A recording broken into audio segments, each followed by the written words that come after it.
Hello hi friends welcome to my channel Vikas technical. आज आम refinery use होता सब रोटेटिंग इक्विपमेंट रो विषय रे ए वीडियो रे देखिवा। वीडियोटी लास्ट पर्यंत देखंतु। चैनल रे नुआ आस्ते लाइक शेयर एंड सब्सक्राइब कर दियंतु।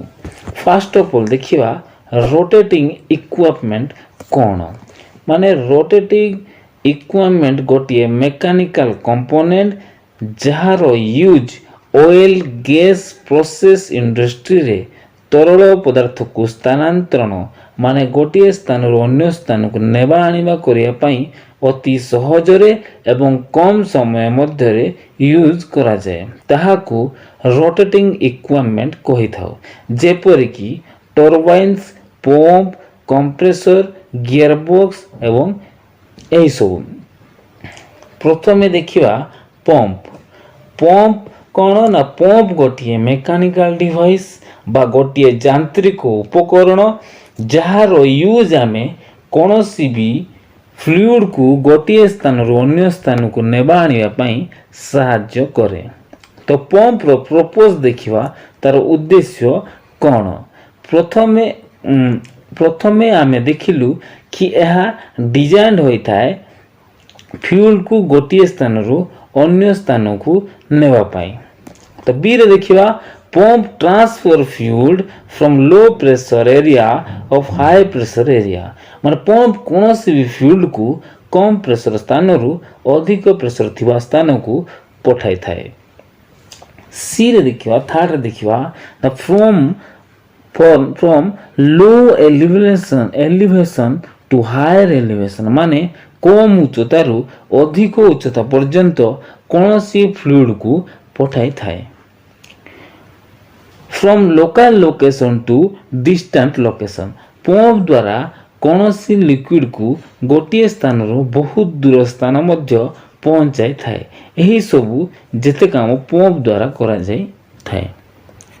नेक्स्ट रोटेटिंग इक्विपमेंट विषय कंप्रेसर विषय में जानिबा। कंप्रेसर गोटे मेकानिकल उपकरण जहाँ कोनोसी गैस रो प्रेशर एनर्जी को बढ़ाई थाए एवं वॉल्यूम कम करथाए जहाँ को आमे गोटे स्थान रे स्टोर कर रखि थाओ एवं आवश्यक हेले ताकू पाइप द्वारा सप्लाई कर थाओ। नेक्स्ट रोटेटिंग इक्विपमेंट परे आसला टरबाइन।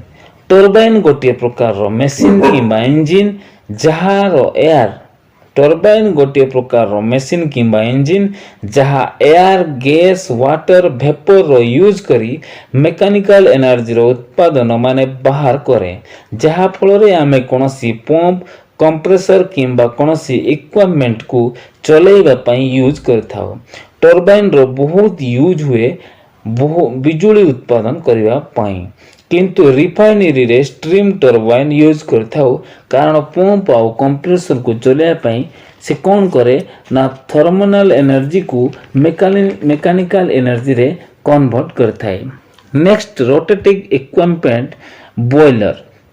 बॉयलर एमिति एक उपकरण जे कि कोनोसी भी एयर गैस रो वेलोसिटी को बढ़ाई थाए जेते बेले इम्पेलर भीतर को एयर गैस जाय थाए एवं एहा एक्साइटिंग वेंटिलेटिंग पाई यूज करा जाय थाए। बॉयलर रो इनलेट रो प्रेशर कम थाई थाए एवं आउटलेट रो प्रेशर बढ़ी जाय थाए।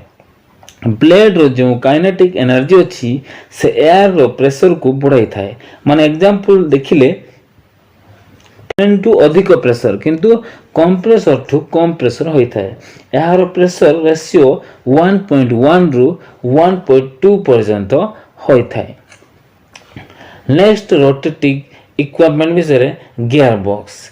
यह एक बॉक्स जो गियर थाए जहाँ गियर बॉक्स कहवा यार काम स्पीड को कंट्रोल करने पई यूज करा जाए माने गियर बॉक्स होची गोटे बॉक्स जो बहुत सारा गियर मिसिकी तैयारी होता है। गियर बॉक्स रे spiral gear worm gear planetary gear मध्य होता है। गियर को गोटे शाफ्ट लगा जाए जहाँ को बेरिंग द्वारा बुला जाए। गियर बॉक्स गोटे उपकरण ठू अन्य एक उपकरण को पावर ट्रांसमिट करिया पय मध्य यूज करा जाय थाए एवं टॉर्क बढ़िया पय मध्य यूज करा जाए एवं एहा स्पीड कम करिबा बा बढ़िया पय साधारणतः यूज करा जाए। नेक्स्ट रोटेटिंग इक्विपमेंट विषय रहा एजिटेटर। एजिटेटर गोटे मिश्रण करुवा उपकरण जहाँ को आम स्पीड रे फ्यूल को मिसेया यूज कर अलग अलग इंडस्ट्री डिफरेंट डिफरेंट टाइप्स रो एजिटेटर यूज करा जाए। नेक्स्ट रोटेटिंग इक्विपमेंट विषय हम जानिबा डीजल और गैस इंजिन। डीजल आउ गैस इंजिन विषय आम जानिबा माने डीजल आउ पेट्रोल द्वारा चलुवा इंजिन समान काम करथाए जे रासायनिक पावर को स्पीड रे कन्वर्ट करिथाए। आशा करुच्ची ए भिडियोटी आपण माननकु भल लागिथो। जदि भल लागिथो लाइक शेयर एंड सब्सक्राइब कर दियंतु। Thank you.